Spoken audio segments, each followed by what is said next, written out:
Bonjour à toutes, je vous retrouve pour un dernier tuto Back to School. Donc ça va être un agenda emoji facile et rapide à réaliser. J'espère qu'il vous plaira puisque c'est le dernier de la série Back to School. En attendant, n'hésitez pas à liker ou encore à vous abonner, ça me ferait super plaisir. Et on commence tout de suite. Alors, vous aurez besoin d'un rouleau de peinture ainsi que de peinture acrylique blanche. Vous pouvez remplacer la peinture acrylique par de la gouache, c'est exactement la même chose. Je viens prendre ma peinture que je mets directement dans mon petit carnet et je viens le peindre tout simplement en blanc. Donc j'ai passé environ 2 couches pour que ce soit bien opaque, mais vous pouvez en passer qu'une étant donné qu'on va recouvrir l'agenda d'emoji. Donc cette peinture acrylique, je l'ai trouvée chez Action pour moins d'1 € et elle est vraiment très bien. Donc ensuite, je vais laisser sécher tout ça pendant environ 30 minutes et on passe sur mon ordinateur. Donc je vais aller sur emojistickers.com et vous voyez que c'est un site où ils vendent des emojis, donc des stickers emoji. Sauf que là, on va pas en acheter, mais on va télécharger les images. Donc je me rends sur People, puis je clique sur un emoji au hasard.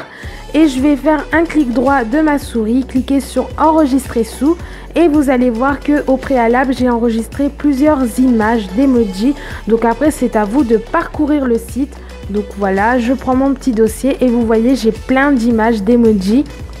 Comme je vous l'ai dit, c'est à vous de parcourir le site. Moi, j'en ai téléchargé plein pour aller un petit peu plus vite dans la vidéo. Et ensuite, je vais aller sur photor.com qui est un site totalement gratuit. Je vais cliquer sur conception.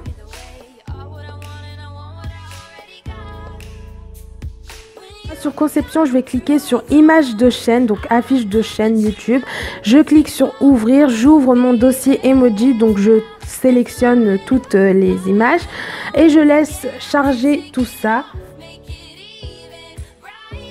Une fois que tout est chargé, je clique sur nouveau, abandonner la photo, puis je reclique sur affiche de chaîne et vous le voyez à droite il y a tous mes emojis. Donc après c'est à vous de les placer pour faire plusieurs planches d'emojis et je les place un par un. Donc ça m'a pris environ 20 minutes pour être honnête avec vous parce que ensuite je suis revenue sur le site étant donné que mes emojis étaient un petit peu trop grands. Donc n'hésitez pas à les faire de taille plus petite on va dire. Je clique sur sauvegarder et ensuite j'enregistre le tout et mes planches sont prêtes à être imprimées.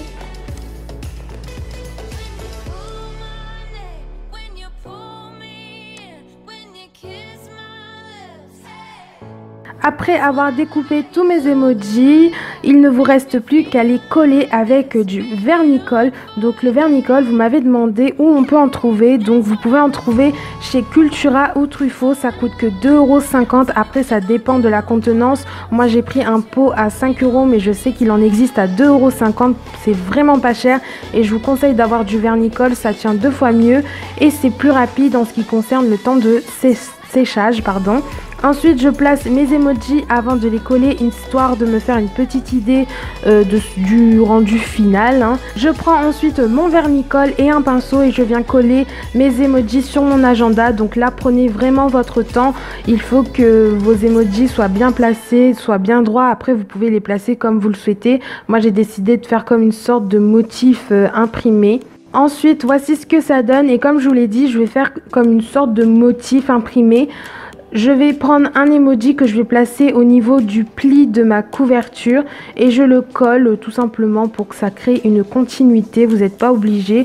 De toute façon, vous verrez à la fin que j'ai collé un morceau de masking tape sur le pli de mon agenda. Donc ça servait un petit peu à rien. Mais au cas où, si vous n'avez pas de masking tape pailleté comme moi, je vous conseille de faire ça pour créer une continuité.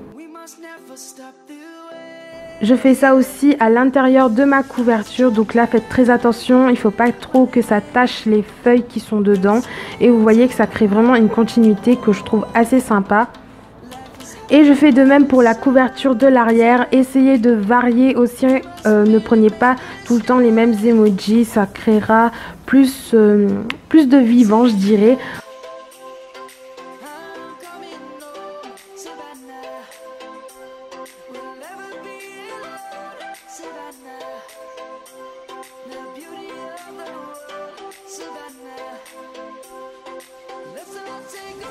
Et voici ce que ça doit vous donner au final. Donc voici le résultat final de l'agenda. puis je l'ai plastifié afin de protéger ma déco. Ne mettez pas de vernis-colle par-dessus parce que ça va teindre en fait l'agenda en jaune. Et puis voici le résultat. Et voilà, j'espère que ce DIY de dernière minute vous aura plu. N'hésitez pas à liker, à partager la vidéo ou encore à vous abonner si ce n'est pas déjà fait. Et je vous donne rendez-vous dimanche pour une nouvelle vidéo. D'ici là, prenez soin de vous.